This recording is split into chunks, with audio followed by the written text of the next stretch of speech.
Hey,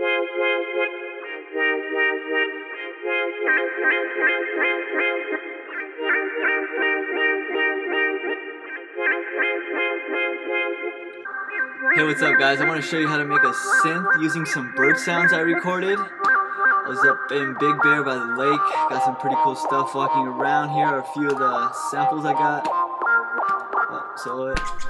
There's a bird tone there. There's that one. There's that one. I found that like each different little bird texture gives you kind of like a different sound. So just to show you what I mean, first thing, let's add MIDI track, instrument. We're gonna do it with a sampler. So first things first, before I even drop in the sample, let's turn it up. Bam. I want to add just this tuner so we can find the pitch of it.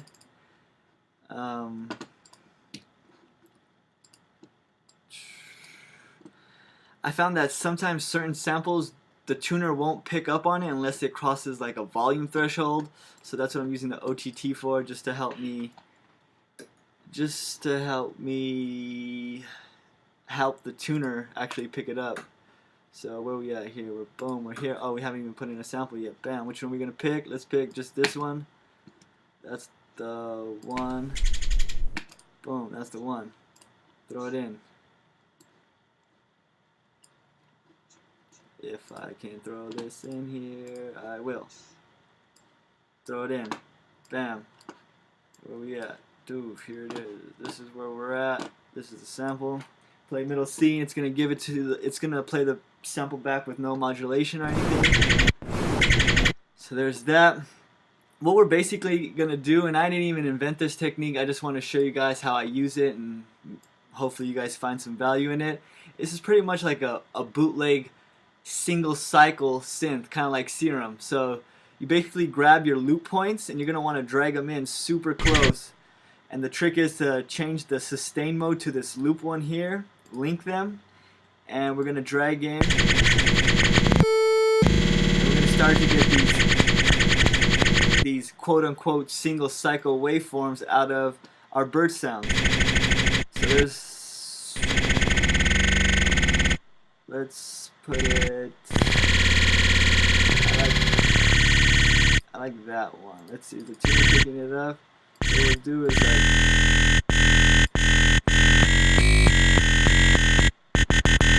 and what I found that if you want to get a different key, a different texture with the same sample, what you do is you can drag out the loop length, and different loop lengths are going to give you different note values. So like this loop length will give us like an A flat. Over here will give us like a C. If we drag it around, something E flat.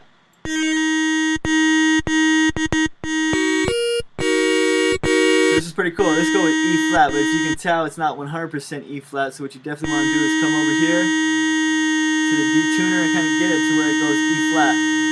Boom, E flat. But if you know we're playing middle C and we're getting E flat, so the last thing you definitely want to do is make sure your root key is whatever note, whatever pitch of the sample, whatever pitch the sample's in. So it was in E flat, we're gonna put it to E flat. So now when we play E flat, we get E flat. We play C, you get C. C sharp, you get C sharp. D, E, so on, all the way up the keyboard. So one, that's gonna get you in the ballpark of kind of just making a little synth. Next thing I want to do, just to kind of show you guys where I take it, is one of my favorite things to do is just add a pitch envelope. It always just adds this little pitch dip when you play the sample. So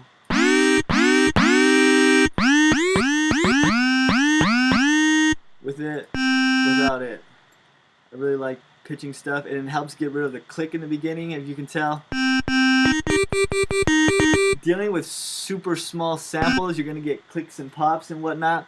One way to get rid of the clicks and pops is to kind of use the global envelope and give it a little bit of attack time.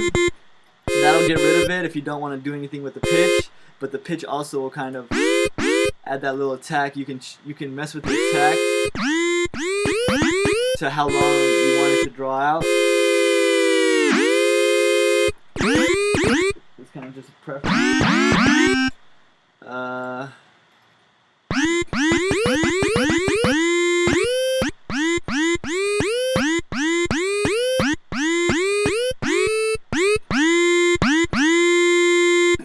So boom, there we go with that. I just wanted to show you guys kind of how I get in the ballpark of getting the samples in key. We can add an oscillator underneath it. It's kind of like adding a natural sound with the synthesized sound. So turn it up, get something a little bit different. You can change the waveform. You can mess with chorus and whatnot. Get that RJG2 effect.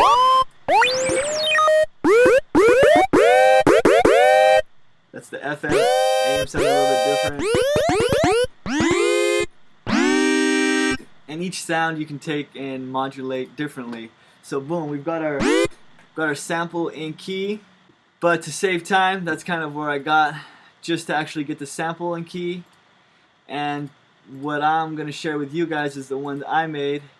So the first one I made, it's kind of like a bird choir. Second one I made is kind of like more of an organ. Second one I made is kind of more of an organ-y thing.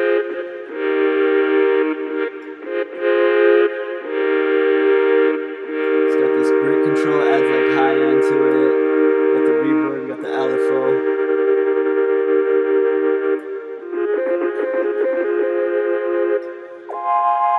And so that's it. That's two of the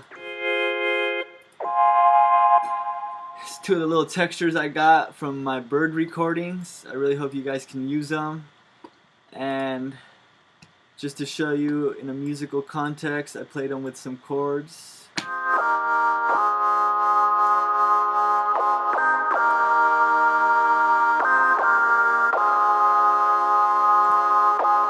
some piano and some guitars.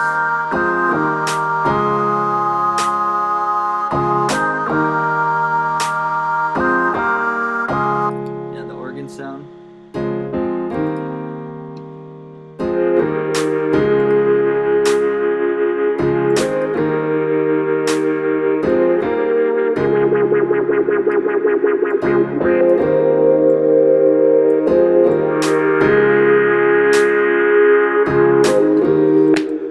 So those are them, guys. I really hope you guys can use them and find some use out of them. I really appreciate your time. You guys check out extrashrimp.com to download them. I got some free recordings of the bird sounds. I got some free extra little synths. I'm gonna throw in this one for free right here. So I'll throw in that one right there. You guys can add your own modulation and take it a little bit further to where you guys want to do. Remember, extrashrimp.com. Please download and thank you. extrashrimp.com.